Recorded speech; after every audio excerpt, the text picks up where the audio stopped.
Soal pilpres tahun ini seperti apa? Tahun 2024. Pilpres ya? Iya, iya. Seperti apa pendapat tuh melihat ini kan sudah masing-masing udah mengusung nih pasangan calon gitu kayak Ya. misalkan sekarang Ganjar Mahfud terus habis itu Anies sama Caimin. Komen lu jagoin siapa kalau boleh tahu? Sekarang gue belum punya pilihan, tapi kalau ada yang mau kasih masukan sih ya, gue tetap baca-baca sih ya, tetap ngeliat. Apalagi kan belum resmi banget nih, karena kan baru 2 nih yang udah Iya, daftar ya. Nah, 2 capres, 1 lagi. Kalau emang jadi 3, ya kita akan lihat track recordnya pasti. Dan baik yang udah daftar ataupun yang mau daftar sama-sama kompeten sih kalau menurut gue, buat ngelanjutin apa yang udah dilakukan sama Pak Jokowi sih. Oh, nah pandangan lu sendiri melihat dua pasangan ini seperti apa penilaian lu nih? Dua pasangan yang sudah mendaftar nih yang sekarang. Pendapat tuh seperti apa tentang mereka? Apa ya istilahnya ya, jago ini, yang satu jago ngajak wakil, yang satu juga jago, jadi kayak mikirnya udah ke depan banget gitu, bukan cuma sekedar nyari wakil, tapi nyari partner. Kalau menurut gue ya, nyari partner ngurusin negara ini udah oke banget. Nah kan yang satu lagi Pak Prabowo juga maksudnya masih bingung nih untuk mencari siapa pasangan calon dan isunya juga Gibran yang bakal nemenin dia. Pendapat lo ada nggak sih? Kalau gue sih sebenarnya pengennya Pak Prabowo tuh sama calonnya tuh cewek. Kenapa? Ada nih satu, karena biar ada suara-suara perempuan di Indonesia didengerin. Dan kan gosipnya tuh waktu itu ada nih satu calon perempuan, jadi cocok banget nih kalau Prabowo sama Kiki Saputri. Kenapa cocok sama Kiki Saputri? Cocok aja, mirip pokoknya tau. Tapi memang kompeten banget yang menurut tuh Kiki Saputri buat nemenin Prabowo. Kompeten, jadi wakil kompeten. Kenapa memang Setiap lawan-lawan politik di roasting sama Kiki. ya.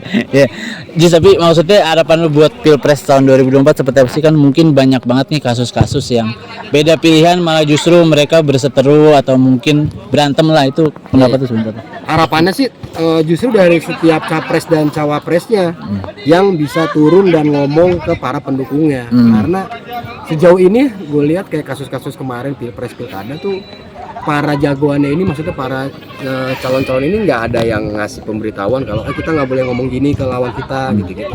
Harapannya sih jangan nutup mata ya, maksudnya pasti bapak-bapak juga tahu lah, ngeliat di Twitter, di Instagram pasti ngerti lah suasana di Indonesia itu gimana, gampang banget karena kalau udah pemilu tuh atau pilkada, kayaknya tuh semua orang tuh di Indonesia ini tuh badannya tuh udah kena bensin. Kalau ada orang yang mantikin api udah runyam. Tapi lo masih berharap untuk pemilu damai tahun 2024 nanti? Pasti damai lah. Pasti damai ya? Damai, nggak mungkin. Yakin ya?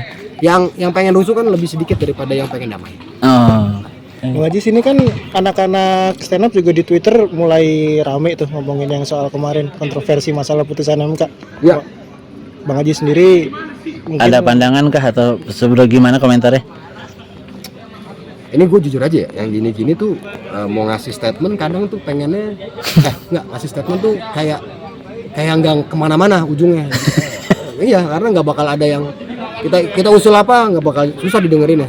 Karena mereka kayak udah punya apa istilahnya tuh, kebijakan sendiri ya. Tapi kalau ngeliat fenomena teman-teman stand up pada ngomentarin, itu hal yang wajar. Karena kan anak-anak itu basicnya berdasarkan keresahan. Nah itu yang kita rasain. Kok ini bisa, kok ini enggak, kenapa tiba-tiba ada gitu.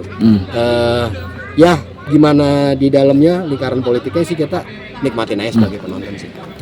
lu mulai kena tegur nggak Bang? Gara-gara ulah anak-anak kemarin belum ada ya sejauh ini? Oh enggak.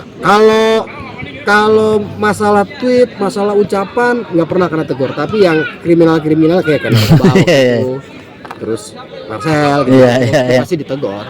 Kalau ini kan freedom of speech ya, dan gue ngomong ke teman-teman, tapi jangan pernah fitnah aja. Pun lu ngomong, lu harus punya dasarnya. Ketika ada orang ngelapor, ngedebatin, kita masih bisa menang. Makanya kemarin juga sempat rame nih foto anak stand up ketemu sama Pak Prabowo, terus langsung dijudge, wah ini anak stand up milih Prabowo nih. Komentar apa sih? Nggak ada komentar, itu kan yang ngejudge ya emang begitu aja udah. Maksudnya ya orang-orang sotoy aja ya yang nggak tahu mau ngapain.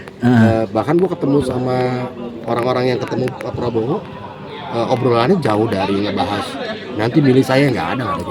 Oh nggak ada ya? Berarti cuma duduk bareng ngumpul aja gitu ya? Konten ya. Konten aja? Emang konten mereka. Oh udah.